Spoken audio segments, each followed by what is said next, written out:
प्यारे विद्यार्थियों, नमस्कार। स्वागत है आपका अपने YouTube चैनल नंद का चंद में।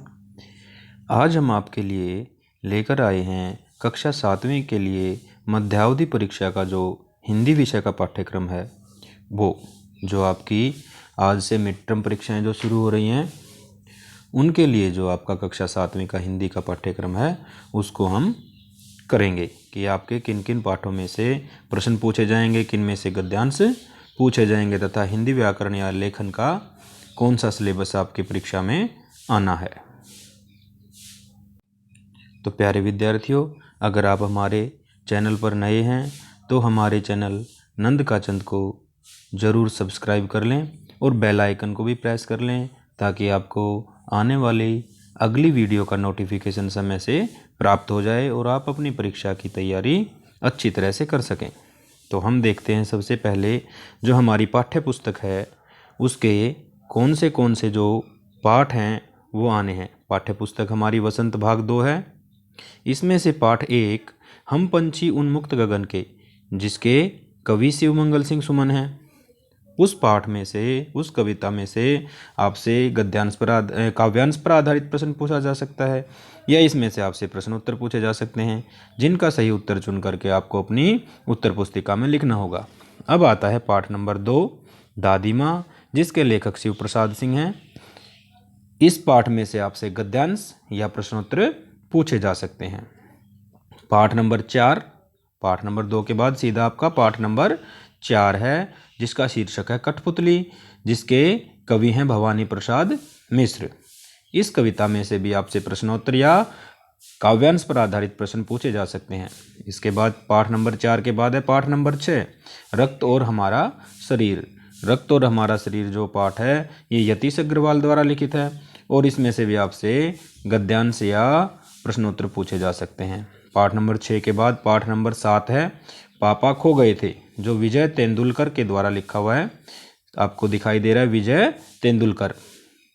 तो इस पाठ में से भी आपसे गद्यांश या प्रश्नोत्तर पूछे जा सकते हैं। ये सारे पाठ वसंत भाग 2 के पाठ 1, पाठ 2, पाठ 4, पाठ 6 और पाठ 7 ये आपके मध्यावधि परीक्षा के सिलेबस में आएंगे। तो बच्चों, इन पाठों को आप अपने पुनरावृत्ति जरूर कर लें, अर्थात इनको दोहरा लें ताकि आप परीक्षा में अच्छे अंक ले सकें। और एक बात खास ध्यान रखें कि आप इन पाठों के कवियों और लेखकों के नाम जरूर याद कर लें। जैसे प्रश्न पूछ सकता है कि हम पंछी उन्मुक्त गगन के कवि कौन हैं, तो इसका उत्तर होगा शिवमंगल सिंह सुमन। तो आपको शिवमंगल सिंह सुमन आंसर दिए होंगे, विकल्प होंगे, उनमें से छांट के लिखना होगा। दादी माँ के लेखक कौन है? शिव प्रसाद सिंह। कठपुतली के कवि कौन है? भवानी प्रसाद मिश्र। या कठपुतली कविता किसके द्वारा लिखी गई है? भवानी प्रसाद मिश्र के द्वारा। रक्त और हमारा शरीर के लेखक कौन है? यतीश अग्रवाल। पापा खो गए के लेखक कौन है? विजय तेंदुलकर। तो प्यारे विद्यार्थियों, ये आपके पाठ्य पुस्तक के पाठ हैं जो सिलेबस में आपके आएंगे। अब देखते हैं हिंदी व्याकरण में आपका क्या पूछा जाएगा। ये हमारा हिंदी व्याकरण और लेखन का कार्य है। हिंदी व्याकरण और लेखन में सबसे पहले आती है भाषा और लिपि। आपसे प्रश्न पूछा जा सकता है भाषा किसे कहते हैं, भाषा के कितने रूप हैं और लिपि किसे कहते हैं, हिंदी भाषा की लिपि कौन सी है, पंजाबी भाषा की लिपि कौन सी है। इस प्रकार के प्रश्न होंगे जिनका विकल्प भी मिल सकता है और विकल्प ना भी मिलेगा तो आपको उनके उत्तर लिखने होंगे। उसके बाद आता है विशेषण। विशेषण शब्द छांटने होते हैं। जैसे कोई शब्द दे दिया, वाक्य दे दिया कि भाई राम एक अच्छा लड़का है, इसमें विशेषण क्या है, ठीक है, संज्ञा क्या है, ठीक। इस प्रकार से आप विशेषण संज्ञा को छांट कर लिख सकते हैं। तीसरा है विलोम शब्द, यानी कि उल्टे अर्थ वाले शब्द, विपरीतार्थक शब्द। ये भी आपको वाक्य के रूप में भी दे सकते हैं या सीधा शब्द दे देंगे कि इसका विलोम शब्द क्या है वो लिखिए।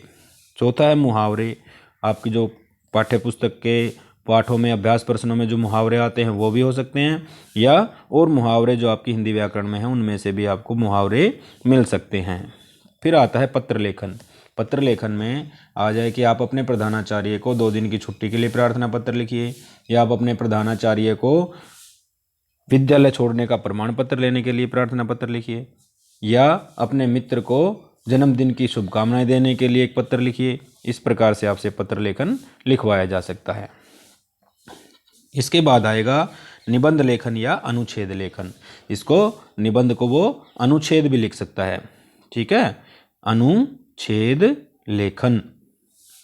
आप इससे विचलित ना हो, क्योंकि निबंध लेखन और अनुच्छेद लेखन एक ही बात है।